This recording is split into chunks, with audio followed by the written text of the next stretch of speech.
Our second race of the afternoon, and there was one or two of them that were just showing signs of inexperience, greenness, quirkiness, whatever way you want to call it at this stage. It could be any of the above, really, Eddie, in the paddock. One of them that was just proving a bit of a handful was Mossvale Diva. She wasn't actually doing anything wrong. She was just looked very ready, really, and I think you'd take it as a bit of a positive sign for a filly that ran just the other day. Has been on the go all season as well. She's obviously come out of that really well. Yeah, she's just going down gently under Ben Robinson, and she'd had a few chances before that win at Chester,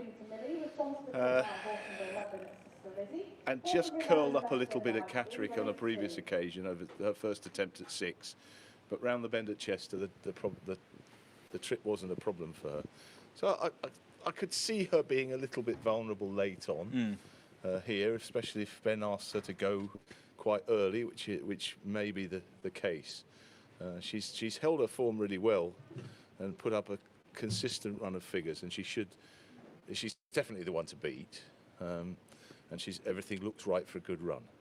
Yeah, as you say, I suppose the other factor would be that she might just, if she does get out in front as you would expect, that wind is going to be a little bit in her face, and when you know, it's a bit more of a test than Chester the other day, isn't it? So that might, if you were looking for holes in her, which is what you're trying to do with a short-priced one, really, that might be it, mightn't it? Yes, it's the stamina is the slight question mark with her.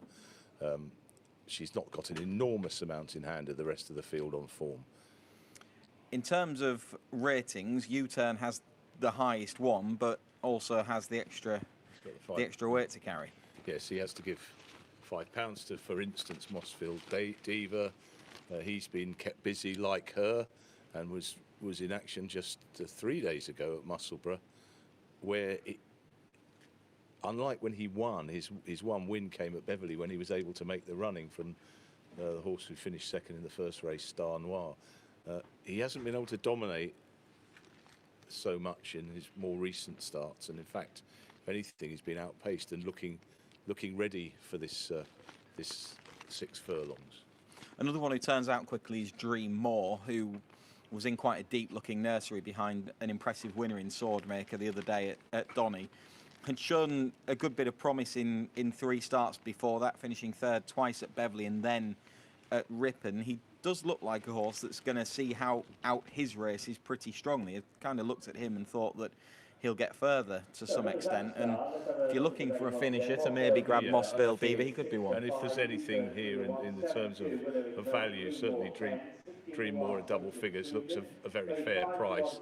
He's just had the 4 runs, and that run at Doncaster, he really had to go quite hard after a bit of a schmozzle early on in the race, and he just faded in a much better race. The 2 runs before that, Beverley behind today's favourite, with whom he's got a weight pull, and at Ripon were okay, and showed that he's capable of being competitive in this sort of company.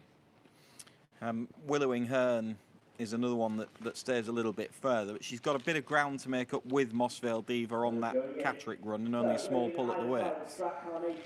Yeah, she has, and that was where Mossvale Diva was seemingly in control of furlong out, and so she didn't get home, and Willowing Hern didn't quite see it out either. But you'd expect even with a very small pull that Mossvale Diva ought to be able to hold Willowing Hern again. Yeah, they did claim off Mossvale Diva that day, actually, didn't they? So I think they took £7 off on that particular occasion. So there is a bit more of a pull at the weights. The runners are. We ought to mention Carnation Queen, I think, because she won the Rouse Cellar, which is normally a strong race, but this year she had Willowing Hern amongst others, and a U-Turn behind her. U-Turn seemingly had that race won and just curled up near the finish and was caught by Carnation Queen. And she then ran in ground that was too soft next time, and hasn't been out for 55 days. She was very fresh when she first came into the paddock, and as though she's been got ready for this comeback. after that shortish break. Sister Lizzie just playing up in the stalls a little bit. You can see in stall 3 that horse is a little bit on edge. Stall 7 as well, U-turn. Oh, his front legs are over the stalls there. Setting off the horse in stall 6, which is Spirit of Mara as well. I think they're going to have to take this horse out, aren't they, Eddie? Well, yeah, he has actually put his head up. He's put his legs on the top of the stalls. He's going workout again. I think they'll probably be taking him out. Yeah, he's gone down. Oh, that is very bad news. Number 1 user has been withdrawn and will not come under starter's orders. I repeat, number 1.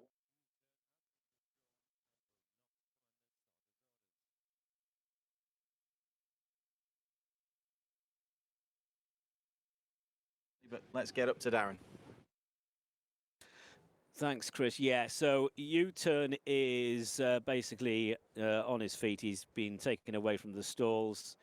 And there's Spirit of Mara in the next stall. I think was perhaps taken out. Possibly just got it upset by U-turn's behaviour. Spirit of Mara has been taken out of the stalls there. Sheenor on the framework of the starting stalls. He's jumped away. So Spirit of Mara's not in the starting stalls. U-turn then has been withdrawn and still waiting on Archangel Giuseppe to go in. That horse was never in anyway, Archangel Giuseppe. So looking at the scene down at the start, Archangel Giuseppe goes in. Spirit of Mara's not in this lineup at the moment.